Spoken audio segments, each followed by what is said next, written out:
శ్వాసతో పాటు మనలోకి వెళ్తుంది. అలానే మనలోకి వెళ్ళి బయటకు వస్తూ శరీరం మొత్తాన్ని పూర్తి విశ్రాంతిని చేస్తుంది. అంటే చైతన్యం వెళ్తే శక్తి పొందేది కదా, శక్తి పొందితే కదా తృప్తి పొందేది. శక్తి లేకపోతే తృప్తి లేదు కదా. ఆ లోపలికి వెళ్ళిన శక్తి మనకు తెలుస్తుంది స్పందనతో, దైవ చైతన్య శక్తి. అలానే బయటికి వెళ్తూ ఆ ప్రభావాన్ని మనకి ఆ తృప్తి విశ్రాంతి రూపంలో చూపిస్తుంది, తెలిసేట్టుగా చేస్తుంది. రెండు చెప్పుకున్నాం. లోపలికి వెళ్తూ శరీరానికి చైతన్యాన్ని, శక్తిని ఇస్తుంది. బయటికి వెళ్తూ దానికి సంబంధించిన తృప్తిని, విశ్రాంతిని మనకు తెలియజేస్తుంది. ఈ రెండు భావాలతో గమనించాలి ప్రతిసారి.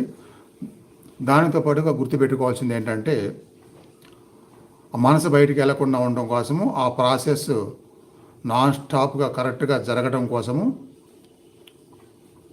లోపలికి వెళ్తున్న శ్వాసలో మనసులో ఓం అనుకోండి. అలానే బయటకు వస్తున్న శ్వాసలు కూడా మనసులో ఓం అనుకోండి. మనసులోనే అనుకున్నా సరే శ్వాస మనం నడిపిస్తాం అనుకోకూడదు. మనం నడిపించాం కదా, ప్రతి జీవికి దానందరదే నడిచిది కదా. ప్రత్యేకమైన సిస్టమ్స్ మనం చేస్తే మనం వాంటెడ్లీ కొన్ని మార్పులతో మనం నడిపిస్తాం. ఇప్పుడు వాంటెడ్లీ ఏ మార్పు లేవు, అది ఎలా నడుస్తుందో అలానే నడవనివ్వాలి. ఆ నడుస్తున్న దాంట్లోనే లోపలికి వెళ్తుంటే ఓం అనుకోవాలి, మనసులో బయటికి వెళ్తుంటే ఓం అనుకోవాలి. దాంతోపాటుగా ఆ లోపలికి వెళ్తుంటూ మనకి ఇస్తున్న చైతన్యాన్ని, ఆ స్పందన గమనించుకోవాలి. బయటికి వెళ్తున్న ఓములో ఆ వచ్చిన చైతన్యంతో, శక్తితో వచ్చిన విశ్రాంతిని గమనించుకోవాలి. బయటికి వెళ్తున్నప్పుడు విశ్రాంతిని ప్లస్ అతృప్తిని, ఈ పాయింట్స్ కూడా గుర్తుపెట్టుకోవాలి. ఆ తర్వాత మనం నడిపించలేదు కాబట్టి అది ఎలా నడుస్తుంది, లోపలికి అయిన తర్వాత కొద్దిసేపటి తర్వాత వెంటనే బయటికి రాకుండా ఎంతసేపు ఆగుతుంది. అలానే బయటికి వెళ్ళిన తర్వాత వెంటనే లోపలికి వెళ్లకుండా ఎంతసేపు ఆగుతుంది అనేదాన్ని కూడా గమనించడం మొదలుపెట్టాలి. వెంటనే కాకపోయినా ఒక 5 minutes తర్వాత. అంటే మనం తీసుకోకుండా అది ఎప్పుడు వెళ్ళింది లోపలికి అన్నట్టుగా గమనిస్తే ఆ గ్యాప్ అర్థమవుతుంది మనకి. ఈ 2 గ్యాపుల్ని, లోపలికి వెళ్ళే శ్వాస, బయటకు వచ్చే శ్వాస, లోపలికి వెళ్ళిన తర్వాత బయటికి వచ్చే ముందు ఉండే గ్యాపు, బయటకు వచ్చిన తర్వాత మళ్ళీ లోపలికి వెళ్ళిపోయే ముందు ఉండే గ్యాపు, ఈ రెండిని కూడా మీరు ఒక 5 నిమిషాల తర్వాత గమనించడం మొదలు పెట్టాలి. అట్లా ఇన్హేల్ ఓం, ఎక్స్హేల్ ఓం, అలా లోపలికి వెళ్తున్నప్పుడు తెలుస్తున్న స్పందన, చైతన్యం, బయటికి వెళ్తున్నప్పుడు తెలుస్తున్న విశ్రాంతి, స్పందన. 4 రకాలు. 4 కూడా డిఫరెంట్ ఫీలింగ్ ఉంటుంది. 4టికి వ్యత్యాసం ఉంటుంది. ఇది మీరు నమ్మాల్సిందే తప్పనిసరిగా. తెలుస్తుంది కదా, లోపలికి వెళ్తున్నప్పుడు బాడీకి ఉండే స్పందన వేరుగా ఉంటుంది, బయటకు వస్తున్నప్పుడు ఉండే స్పందన వేరుగా ఉంటుంది.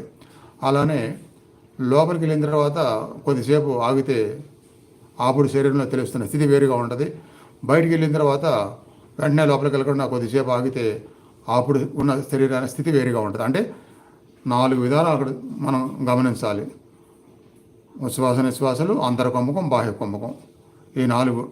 పూరకం, ఆంతరకుంభకం, రేచకం, బాహ్య కుంభకం, ఈ 4.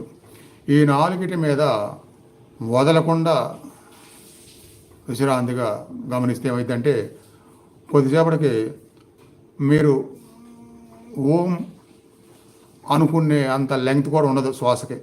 మనసులో కూడా ఓం అనుకునే అంత లెంగ్త్ కూడా ఉండదు, తగ్గిపోయింది. అప్పుడు మీరు ఓం అనుకోవసరలా. ఎందుకంటే మళ్ళీ అప్పుడు ఓం అనుకుంటే చిన్నగా అయిపోయిన శ్వాసని మీరే పెంచినట్టే అయింది, సాధన డిస్టర్బ్ అయింది. శ్వాస లేని స్థితి వస్తే మనం ఓం అనుకోవసరం. ఎందుకంటే మనమే ఓములాగా మారిపోతాం. శ్వాస లేకపోతే అంతే కదా.